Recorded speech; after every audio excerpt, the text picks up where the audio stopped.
everyone, and thank you for joining us for another amazing episode of the NIALPA podcast. We're so glad you're here. Each episode, we bring you voices from the field, sharing insight, strategies, and inspiration to help you better support your multilingual learners. Today, I'm especially excited to be speaking with Dr. Sharon Goldman, who joins us to discuss the ATC training focused on championing ML success. This important initiative is all about equipping educators and leaders with the tools, resources, and support they need to make a lasting impact in the lives of multilingual learners.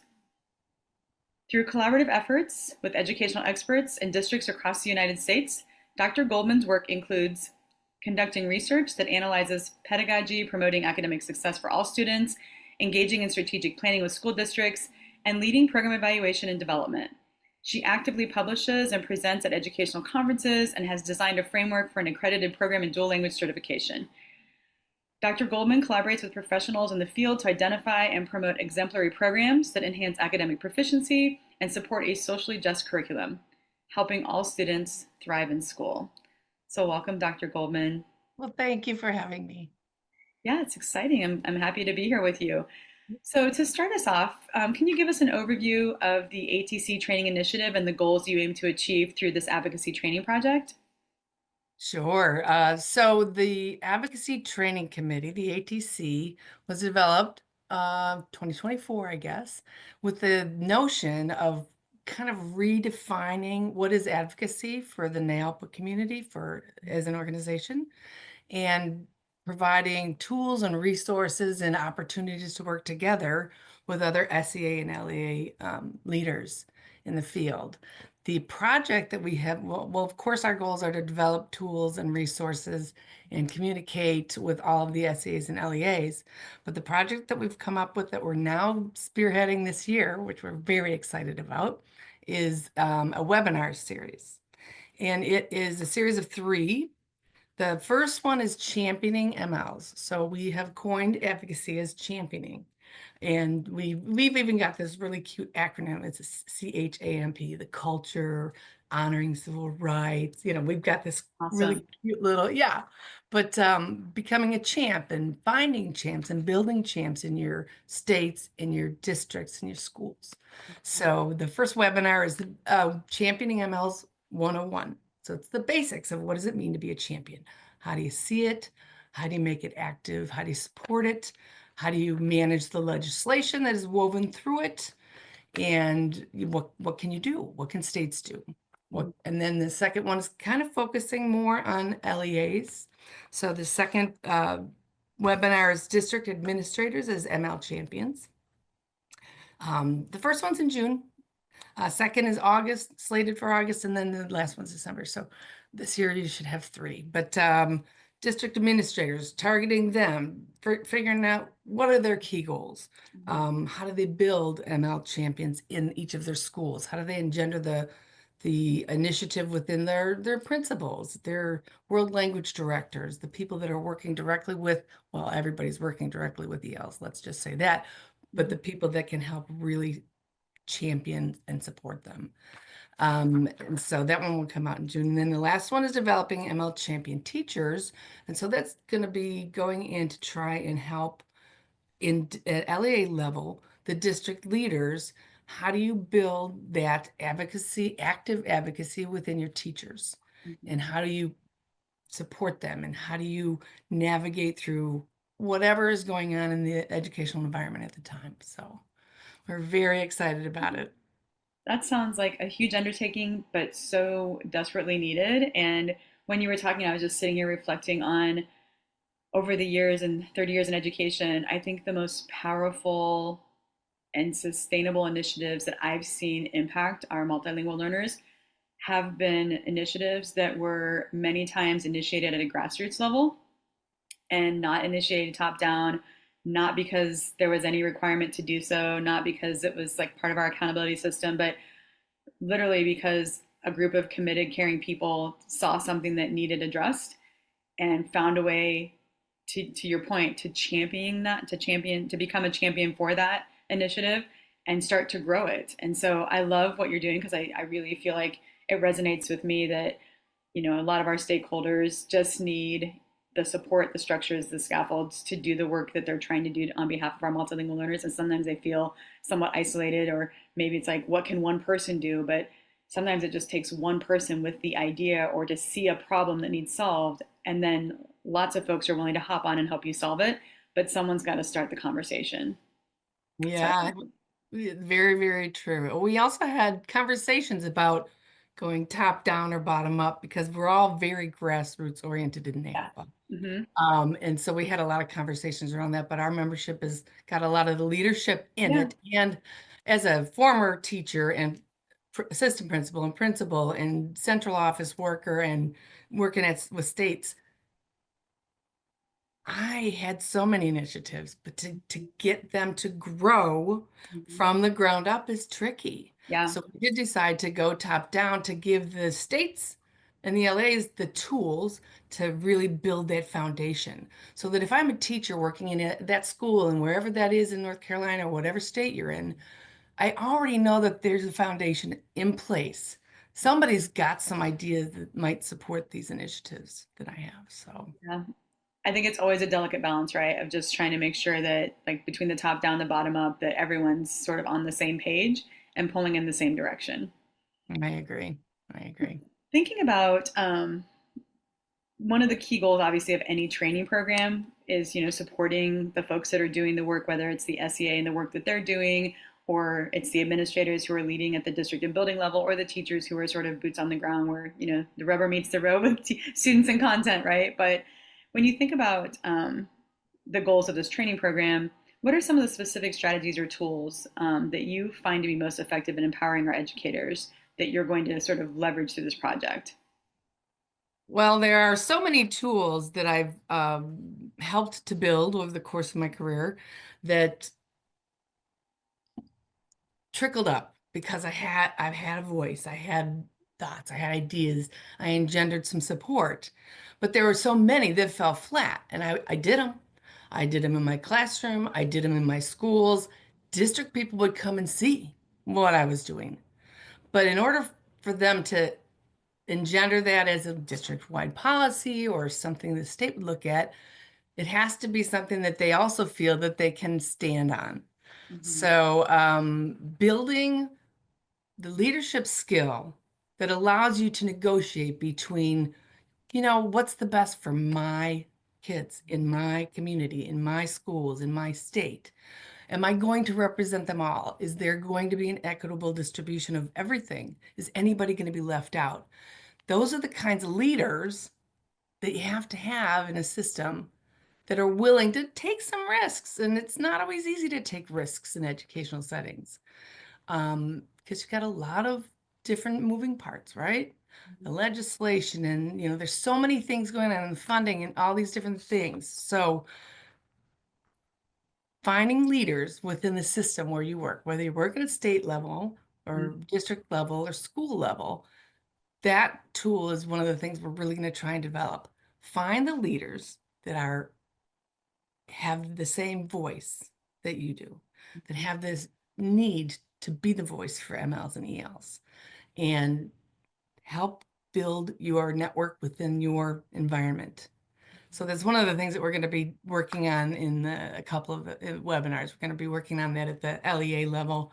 And then the SEA level, the first one is really for everyone.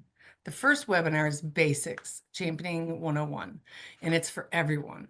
So everybody comes, everybody shares, everybody talks, and you hear all these different voices. And this is, what does it mean to be a champion? Mm-hmm. And then we're doing a survey at the end so that we can get feedback from everyone, find out what do they need more of. We're doing a legislative overview. So they kind of get, what does the legislative process look like? Mm-hmm. How do I get involved in it? Not how does a bill become a law, but what does the process look like in my current position? Who do I have to reach out to? How do I reach out? What's the best way to reach out? How do you follow through? Do you go and march in a rally, or do you stay away because it might aggravate somebody in your leadership, schema? So that's going to be a really interesting tool that we're going to talk about too in the basics. And then in the second one, we have an expert in the field of education legislation, and Bill Rivers, and he's going to share some of his strategy ideas of what he's learned over his 34 years Yeah. working with legislation, and how do you really engender that support. So that's going to be a really good, great part of the series too. Yeah, and I really love and appreciate that you brought out this idea of the contextualization of what you're talking about, like building the foundations, but obviously knowing that what's going to work in a maybe an urban district may not be the same types of strategies you're going to implement in a rural district, or the way that champions work together in suburban settings. So again, or even just what happens in one state based on political climate, or so I think just this approach of really recognizing one size is never going to fit all as you talk about advocacy and championing this work. I love that you're sort of approaching these webinars and the series through the idea that it's going to maybe look and sound and feel a little bit different based on where you are and your population. So I really appreciate that, because I think so often, there's amazing projects and initiatives and models, but without the ability to think about how it's going to work in your context, it can fall really flat, right? Because it's really hard sometimes to take models that have worked somewhere else and then implement them in your own state and local context. So I love that you're sort of approaching that from the very beginning with the way you're designing this support. Yeah, thank you. Yeah, it's very important. We were just talking about this earlier about in the big scheme of things, like asking the question, what can states do? Mhm. It's going to look very differently based upon where you are. Right. It's going to look very differently based upon the climate and all of the other things that you're facing. So, and it's that I had also made the comment that you have to be able to go with the flow in education. It Um, is one of yeah. those things where you have to be ready to shift gears if you need to, because things change quickly or don't change at all. We've lived through all that. Uh-huh. Yeah, I know, and that's such a good point, because again, even like what's working right now in a state could potentially 3 or 4 years be drastically different based on, changes in terms of leadership, or changes just in terms of appointees and things like that. So I think just being able to, like you said, be flexible and just keeping your eye on the prize, but knowing that sometimes the path might have to change to how you get there, just based on what your political climate looks like, based on, leadership styles, leadership personalities. So I think that sort of leads me to my next thought about capacity building, because I think, again, if anything ever becomes person dependent, there's no chance it's going to sustain. So, how do you build this culture of advocacy so that it's not relying on the one champion or the small group of champions that then get voted off the school board, or, leave a position and go somewhere else, right? We just have to be so careful that these initiatives and these sort of movements don't become just in sort of embedded in one person's leadership or one person's drive to get it done. So, talk to me a little bit about how this training series is going to help build capacity with our school leaders, our LEAs, our SEA leaders, to become those stronger advocates, and how does that capacity sort of become a culture of how they do it versus one person's taking on the advocacy role? Well, there are so many visionary ideas out there by very creative people in all different kinds of roles. I worked with some of the most amazing teacher assistants who helped me see things. Helped me see things in a way that I didn't think of. Mhm. I partnered with a EL teacher. This is, 20 years ago, who because I had a whole bunch of students that spoke a language that I didn't speak. And I was so enlightened. So anybody who's got a visionary idea can take it to fruition, but you have to first figure out what the mission is. What is really the mission? Because, I had all these high goals and I had all these creative and thoughtful ideas that I would do and I would implement. And without backing, Mhm. not only just me, everybody, they fall flat. And it might work in your classroom and you might really impact those 25 kids that year, or the what did I have, 120 kids a year in middle school. But is that enough? I mean, are you doing enough? Are you saying enough? And so as I went through my career, I wanted the impact to last longer, to be greater. So I really had to build a network. I had to build my own network of people who are like-minded, open-minded, thoughtful, Maybe risk taking a little bit, but not like you're going to lose your job risk taking, like willing to put their necks out there for something that they felt so strongly about, civil rights. Hang your hat on it and then be active, be actively engaged in the process, and just don't stop, because the decisions that you make when you're working with children, they're your decisions driven by other factors, but they're basically your decisions. And are those decisions going to make a difference in the lives of those kids for the rest of their life, or just for the time that they're in your classroom for 60 minutes, or just for the time that they're at school? Everything goes back when they go to a new teacher. Mhm. So how deeply do you want the impact to exist? And if you're passionate enough about it, you'll build that foundation, and it will start spreading across the school, across the district. People will start seeing, people will start hearing, people might start thinking a little bit differently about maybe not even attending to it. When I first became a teacher 30 years ago, the population, the demographics were so very different. I was in Chicago, so the demographics were so very different. But then as I evolved into doing the research of the programs, still a completely huge curve in the last 20 years of what I faced then, like trying to find a dual language school versus trying to help build the programs in many dual language schools. Dual language schools did not evolve out of humongous infrastructure that let's do this. It evolved out of a vision Mhm. that there's a better way to teach English learners. And when all the different types of dual language that transitional, all the different types that we've gone through, and we've come to this, you know, 50-50 model. We do all these different models, but it keeps evolving because the vision was that important to provide equitable access, that it grew and it grew and it grew. So if you just stick in there, you hang on to your vision and your passion, it will grow. Plant the seed. Yep, just don't lose sight of the target, right? Like what Right, right. start off And the trying to do. target adjusts as you go Yeah, along, and then you go, right. oh, I'm going to go present at the state. Okay. Yeah, okay, I'm going to do that. Yeah, I'm going to This is the next logical step forward, right? right.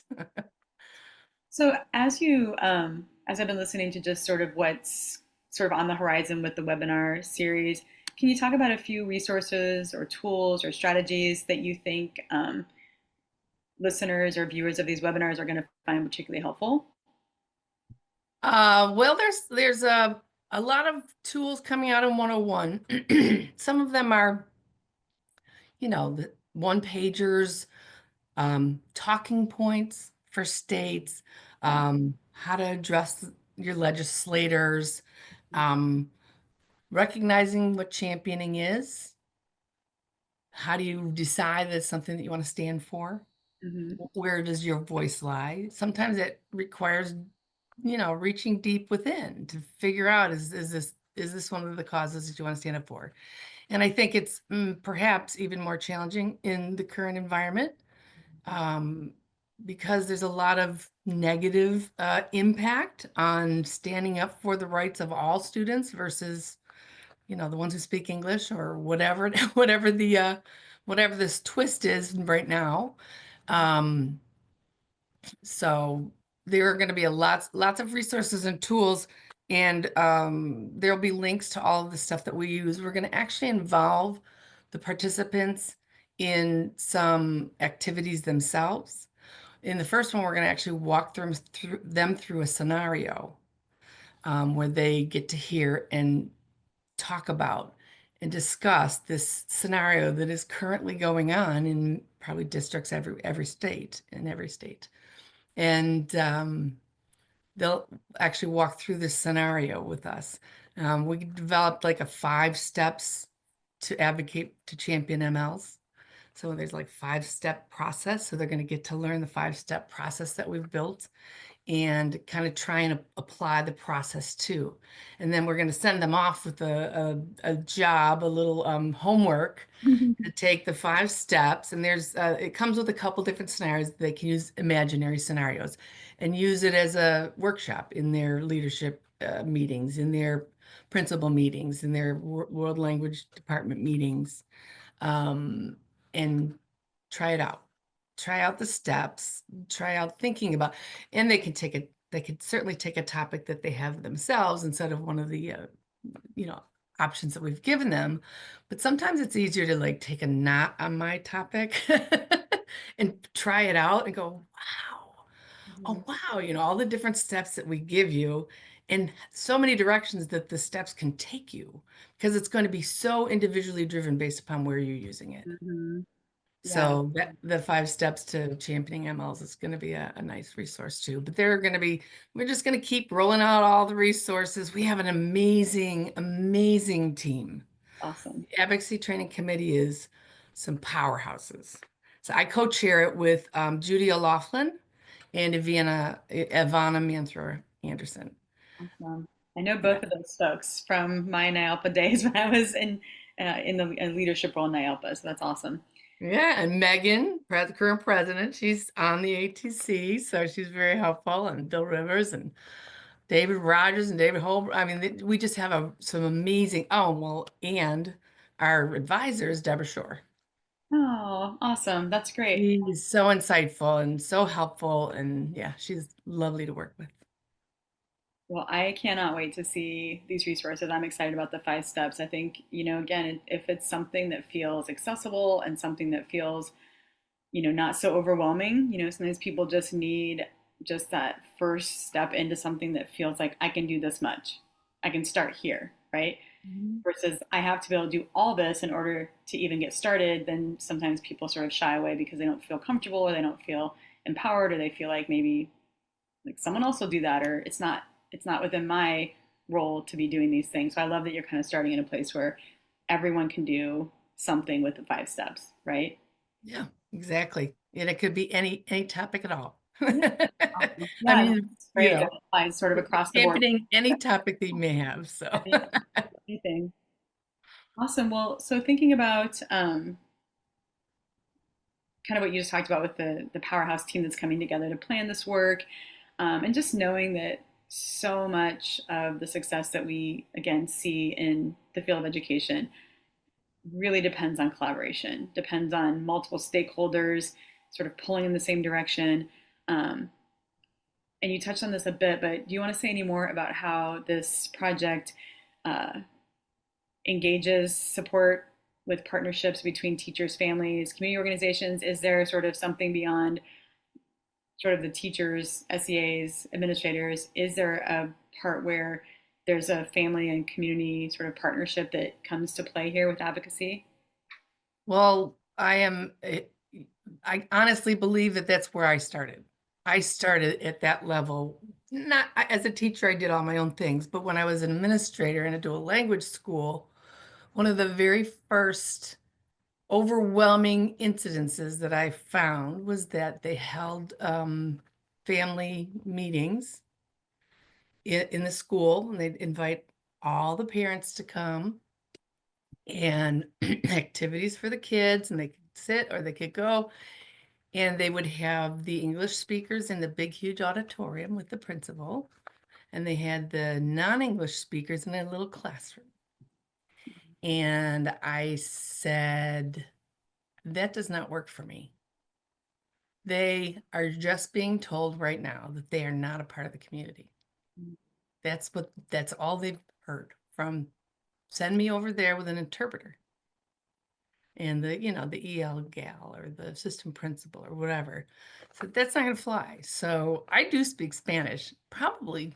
I mean, I'm bilingual, but I'm not a native speaker. So I said next month, parent meetings in the auditorium, everyone's going to be there.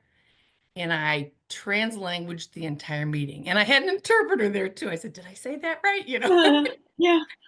And after that meeting, so many Spanish speaking only parents came up to me and poured their hearts out to me and thanked me and asked me questions. And they had never engaged with me that way before. And this is a dual language school. Mm-hmm.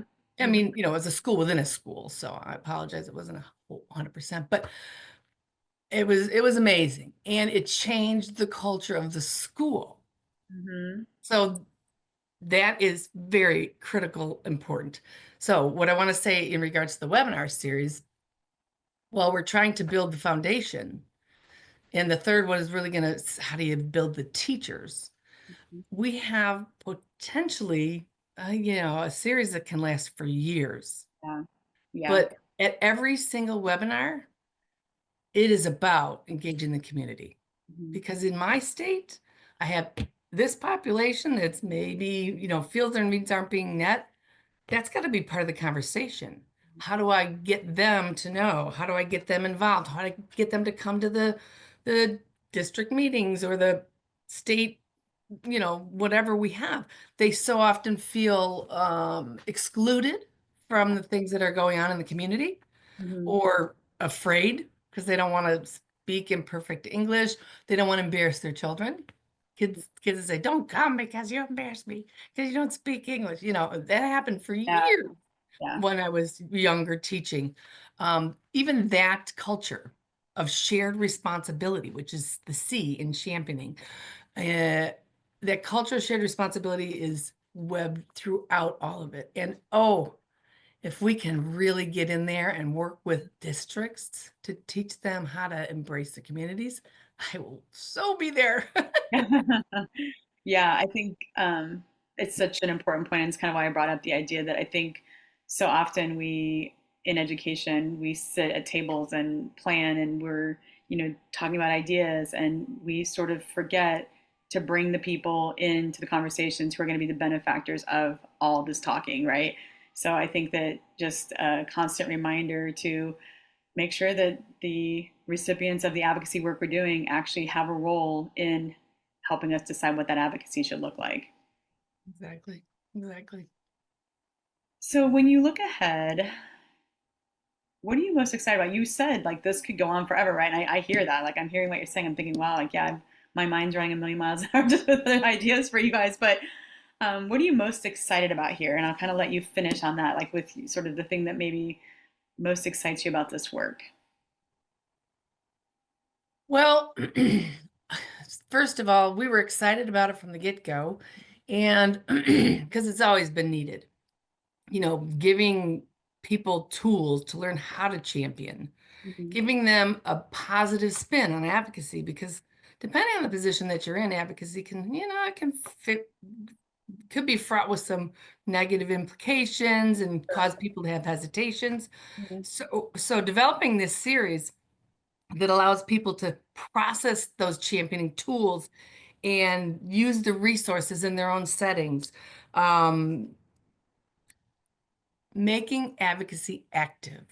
That is what excites me the most, because people have for years talked about advocacy, advocacy, advocacy, but sometimes it stops after the bill is signed, or after the state adopts a program, or after the school gets a school within a school. That's what happened. That's what happens. Or, you have to provide for ELs. Well, I got this on my, in my curriculum. Did this and I did this. So I checked off the boxes, and then so active Mm-hmm. championing is what excites me the most. How do you really initiate that active point? So, That's awesome. I cannot wait to see this come to life. I'm super excited. yeah, so are we. Well, thank you so much for being here, for sharing your time, your expertise, and your passion with us today. Your passion came through in everything we talked about. So I'm super excited to see that the work you're doing through this ATC training initiative is poised to make a real difference for educators and multilingual learners alike. And I just want to thank all of our listeners and viewers. Be sure to check out all of the podcast episodes and continue to learn alongside us here at NIOPA. Until next time, everyone, stay inspired and keep working to support success and opportunity for every multilingual learner.